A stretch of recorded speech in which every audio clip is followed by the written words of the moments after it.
मरकुस रचित सुसमाचार चैप्टर 9। उसने उनसे यह भी कहा, मैं तुमसे सच कहता हूँ, जहाँ जो खड़े हैं उनमें से कुछ लोग मृत्यु का स्वाद ना चखेंगे जब तक परमेश्वर के राज्य को सामर्थ्य सहित आया हुआ ना देख लें। यीशु का दिव्य रूपांतरण। यीशु 6 दिन के बाद पतरस और याकूब और यूहन्ना को अपने साथ लेकर एक ऊंचे पर्वत पर एकांत में आया और उनके सामने उसका रूपांतरण हुआ। उसके वस्त्र इतने चमत्कार तथा श्वेत हो गए कि जितना कि पृथ्वी पर कोई धोबी श्वेत नहीं कर सकता। और मूसा के साथ उन्हें एलिया दिखाई दिया और दोनों यीशु के साथ बातचीत कर रहे थे। पतरस ने यीशु से कहा, हे रब्बी, हमारे लिए यहाँ रहना अच्छा है, अतः हम 3 मंडप बनाएं, एक तेरे लिए, एक मूसा के लिए और एक एलिया के लिए।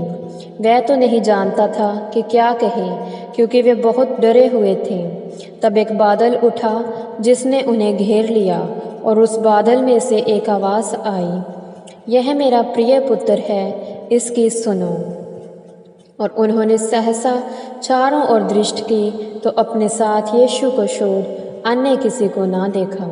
जब वे पर्वत से नीचे उतर रहे थे तो उसने उन्हें आज्ञा दी कि जब तक मनुष्य का पुत्र मृतकों में से जी ना उठे तब तक जो कुछ तुमने देखा है उसे किसी से ना कहना।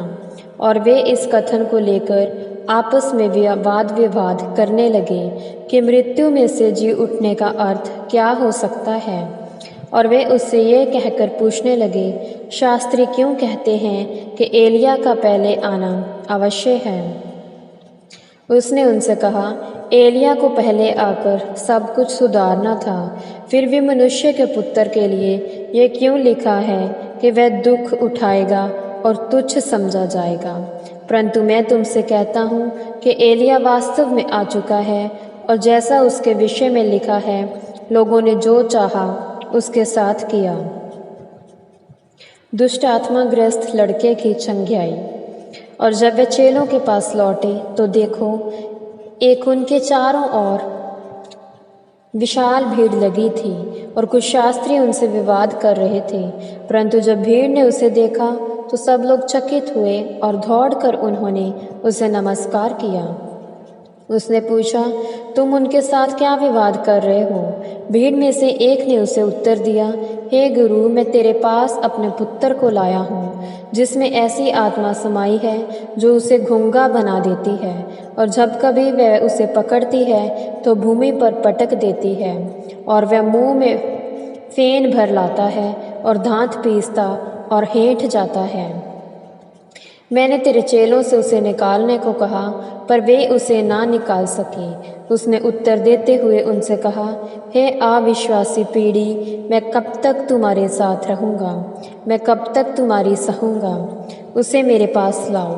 वे लड़के को उसके पास लाए, और जब उसने उसे देखा तो तुरंत उस आत्मा ने उसे मरोड़ा और वह भूमि पर गिरकर मुंह से फेन निकालते हुए इधर उधर लौटने लगा।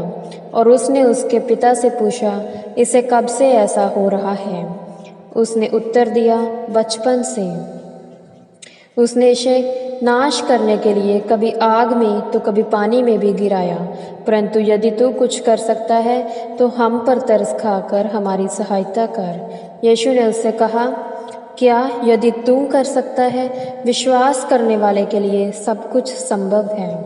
बालक के पिता ने तुरंत चिल्लाकर कहा, मैं विश्वास करता हूँ, मेरे अविश्वास का उपचार कर।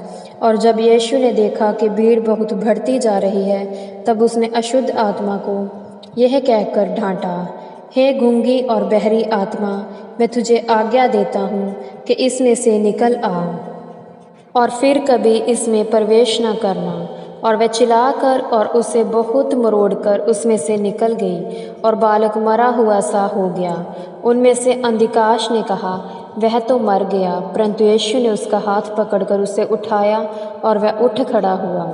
जब वह घर में आया तो उसके चेले एकांत में उससे पूछने लगे, हम उसे क्यों नहीं निकाल सके?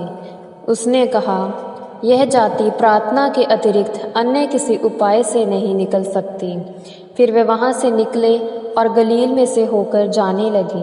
वह नहीं चाहता था कि किसी को इसका पता लगे, क्योंकि वह अपने चेलों को शिक्षा दे रहा था और उन्हें बता रहा था, मनुष्य का पुत्र मनुष्यों के हाथ पकड़वाया जाएगा और वे उसे मार डालेंगे, पर मार डाले जाने के 3 दिन के बाद वह फिर जी उठेगा।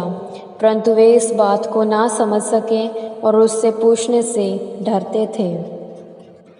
सबसे बड़ा कौन? फिर वे कफरनहूम पहुँचे, और जब वह घर में था तो उसने उनसे पूछा, मार्ग में तुम क्या विवाद कर रहे थे? परंतु वे चुप रहे, क्योंकि मार्ग में उन्होंने आपस में वाद विवाद किया था कि हम में से बड़ा कौन है।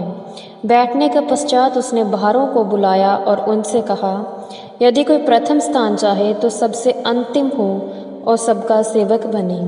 तब उसने एक बच्चे को लेकर उनके मध्य में खड़ा किया और उसे गोद में लेकर उनसे कहा, जो कोई मेरे नाम से किसी बच्चे को ग्रहण करता है वह मुझे ग्रहण करता है, और जो मुझे ग्रहण करता है वह मुझे नहीं परंतु उसे ग्रहण करता है जिसने मुझे भेजा है। यूहन्ना ने उससे कहा, हे गुरु, हमने किसी को तेरे नाम से दुष्ट आत्माएं निकालते देखा और उसे रोकने का प्रयत्न किया, क्योंकि वह हमारा साथी नहीं था। परंतु यीशु ने कहा, उसे मत रोको, क्योंकि ऐसा कोई नहीं जो मेरे नाम से आश्चर्य कर्म करे और इसके तुरंत बाद मुझे बुरा कह सके, क्योंकि जो हमारे विरोध में नहीं वह हमारे साथ है। जो कोई तुम्हें मसीह का होने का कारण एक गिलास पानी पिलाए तो मैं तुमसे सच कहता हूँ कि वह अपना प्रतिफल ना खोएगा। ठोकर खिलाने वाले। और जो कोई विश्वास करने वाले इन छोटे में से एक को भी ठोकर खिलाए तो अच्छा होता कि उसके गले में भारी चक्की का पाट लटकाकर उसे समुद्र में डाल दिया जाता। और यदि तेरा हाथ तुझे ठोकर खिलाए तो उसे काट कर फेंक दे। तेरे लिए यह भला है कि तू अंगहीन होकर जीवन में प्रवेश करे, इसकी अपेक्षा कि 2 हाथ रहते हुए तू नरक में अर्थात उस ना बुझने वाली आग में डाला जाए।